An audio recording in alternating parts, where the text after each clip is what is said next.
मैं हूं आलिया, आप देख रहे हैं ब्रेकिंग बैरियर्स।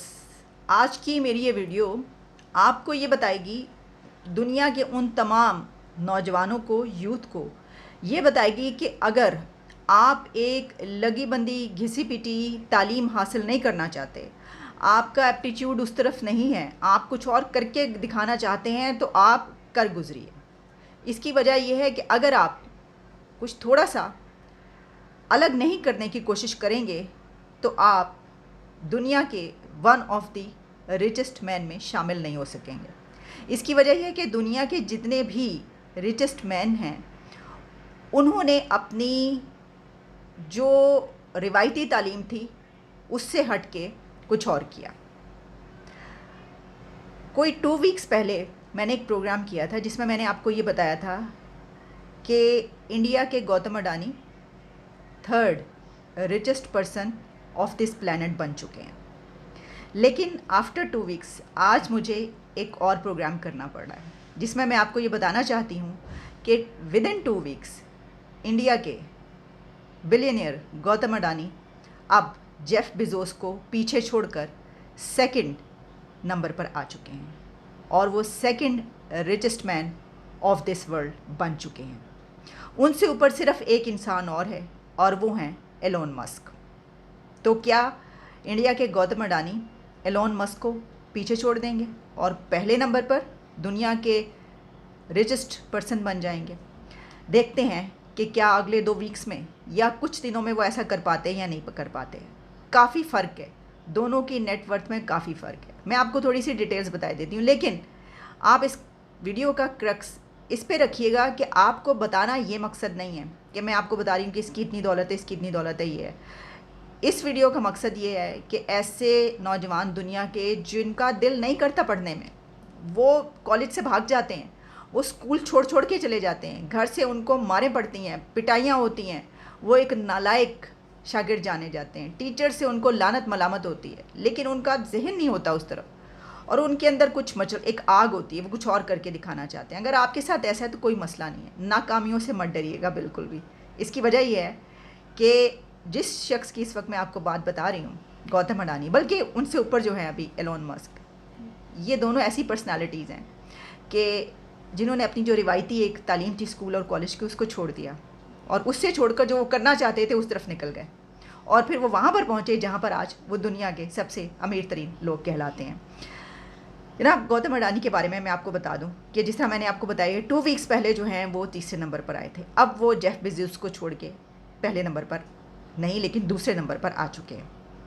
जो नेटवर्थ इस वक्त बताई जा रही है वो है इनकी 155.2 बिलियन, 155 बिलियन डॉलर से ऊपर जा चुकी है इनकी वर्थ। अच्छा, लेकिन ऑर्नल्ड जो हैं, बर्नार्ड ऑर्नल्ड, उनको वो पहले ही पीछे छोड़ चुके हैं।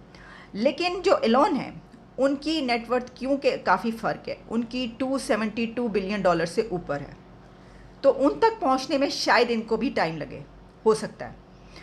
लेकिन बहरहाल जेफ बेजोस को उन्होंने पीछे छोड़ दिया और वो उनसे ऊपर आ गए। ये क्या कम बात है? मैं आपको ये बताती चलूँ कि इस वक्त मेरे सामने फोर्ब्स ओपन है और फोर्ब्स में इनकी वर्थ बताई जा रही है, Adani is worth 152.2 billion dollars by Friday afternoon, ये बताइए उन्होंने, अकॉर्डिंग टू फोर्ब्स कैलकुलेशंस। और इसी तरीके से एलोन मस्क के बारे में ये लिखा है कि उनकी नेटवर्थ 270.1 बिलियन डॉलर्स है। अब 1-2 जगहों पर मैंने और पढ़ा तो उसमें हो सकता है कि कुछ घंटों का या दिन का फ़र्क हो, लेकिन उसमें 272 एलोन मस्क की है और इनकी 155 बिलियन डॉलर्स है। लेकिन जिस तरह मैंने आपको कहा, क्योंकि फ़र्क है वर्थ में, तो हो सकता है कि इनको वहाँ तक पहुँचने में अभी 2 वीक्स नहीं बल्कि ज़्यादा देर लगे। गौतम अडानी 60 ईयर्स ओल्ड के हैं और ये कॉलेज ड्रॉप आउट स्टूडेंट थे, यानी कॉलेज उन्होंने छोड़ दिया था। कॉलेज ड्रॉप आउट इसलिए कि ये कुछ और करके दिखाना चाहते थे। जिस तरह मैंने आपको बताया कि कुछ लोग होते हैं कि वो कहते हैं कि नहीं, ये पढ़ाई हमारे लिए नहीं है, हम कुछ और करना चाहते हैं, लेकिन उनको समझ में नहीं आ रहा होता। लेकिन फिर जब वो निकल जाते हैं, वो कहते हैं ना कि जब आप कुछ हासिल करने की ठान लेते हैं तो फिर ये पूरी यूनिवर्स आपकी मदद करती है। वैसे तो ये सेंटेंस लोगों को मालूम है, जो शाहरुख खान की फ़िल्म है एक ओम शांति ओम, उसमें वो बोला ना, उन्होंने ये वाला एक लिया आइडियोलॉजी ली है, लेकिन वो उन्होंने कहाँ से ली है? उन्होंने पाउलो कोएल्हो के नॉवेल से ली है, अल्केमिस्ट। अल्केमिस्ट की जो आइडियोलॉजी है वो इसी पर चलती है कि जब आप किसी चीज़ को हासिल करना चाहते हैं और आगे बढ़ते हैं तो फिर पूरी यूनिवर्स, पूरी कायनात आपका साथ देती है आपको वो हासिल करवाने में। उसमें सिर्फ एक शर्त होती है कि आपने उसके लिए निकल पड़ना है, आपका निकलना ज़रूरी है, बाकी चीज़ें छोड़ के। अगर आप नहीं निकल पाए तो फिर कायनात भी आपको खुद से नहीं निकालेगी। तो जनाब इन्होंने यही किया और ये अपनी तालीम वालीम छोड़ के ये निकल गए और ये काम करना चाहते थे मुंबई में डायमंड्स का। शौक़ होगा डायमंड्स का काम करने का। अच्छा, उसके साथ साथ फिर लेकिन उसको पीछे छोड़ के ये आगे बढ़ गए किसमें? पोर्ट्स में, कोल में, एयरपोर्ट्स और एनर्जी, क्लीन एनर्जी, ट्रांसपोर्टेशन, बेशुमार इनके बिजनेसेस मौजूद हैं। लेकिन इसी के साथ इन्होंने बड़ी एक जो अमाउंट है वो डोनेट भी की है और इसके अलावा इन्होंने जो क्लीन एनर्जी है कंट्री में उसके लिए भी काफ़ी पैसा लगाया है। अच्छा, अब अगर हम बात कर लें इनसे जो ऊपर हैं इस वक्त, यानी richest man of this planet, लेकिन उनकी तो क्योंकि कुछ और भी खसूसियात है ना, जैसे कि वो मार्स पर लेकर जा रहे हैं हमें, यानी वो तो he is just like miracle, यानी लगता है कि जैसे वो ऐसा लोग सोच भी सकते हैं, लोग ऐसा सोचते भी नहीं है जो एलोन मस्क ने करके दिखा दिया, जो वो कर रहे हैं। अच्छा, जितनी नाकामियाँ एलोन को मिली हैं, पता नहीं किसी और को मिली होंगी या नहीं मिली होंगी, बहुत सारे लोग ऐसे होंगे।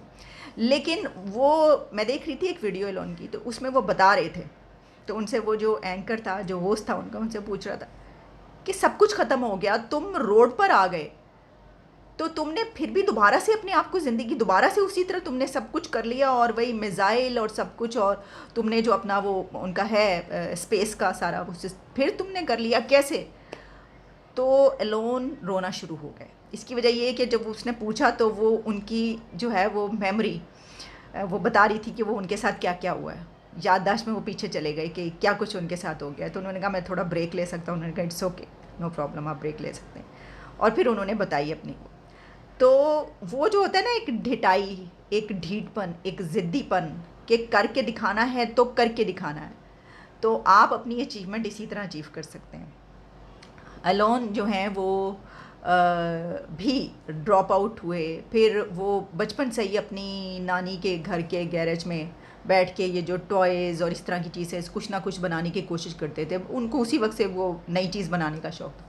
अच्छा, जो जेफ बेज़ोस हैं वो भी इसी तरह हैं, उनकी भी लाइफ इसी तरह है कि वो भी अपनी नानी के घर में समर वेकेशन जब होती थी छुट्टियों में जाते थे और इस तरह। अच्छा, फिर उन्होंने जब ये शुरू किया अपना अमेज़ोन, तो लोग हैरान होते थे कि तुम किताबों बेचोगे, किताबें कौन तुमसे लेगा, कितनी किताबें तुम बेच लोगे, लाइब्रेरीज़ हैं और बड़ी किताबों की दुकानें पड़ी, तुम ऑनलाइन किताबें बेचो।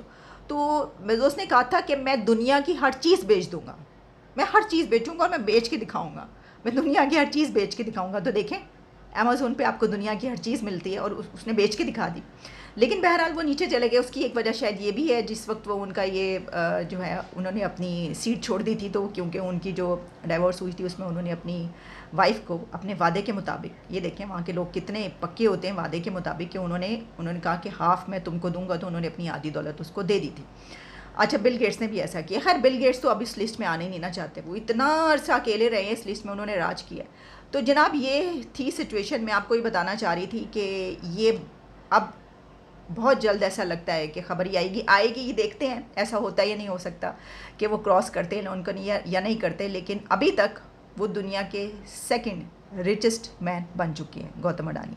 अब ये इसलिए ज़्यादा ज़रूरी या ये कि अहम हमारे लिए क्यों है कि हम साया मुल्क है, और हम साया मुल्क होने के नाते हम बहुत सारी चीज़ों में कंपैरिजन करते हैं, बहुत सारी चीज़ों में नहीं भी करना चाहिए तब भी करते हैं। ज़ाहिर है ऐसा तो होता है ना कि हम कहते हैं कि देखो एक ही साथ सब कुछ, लेकिन वो कहाँ चले गए और हम कहाँ रह गए।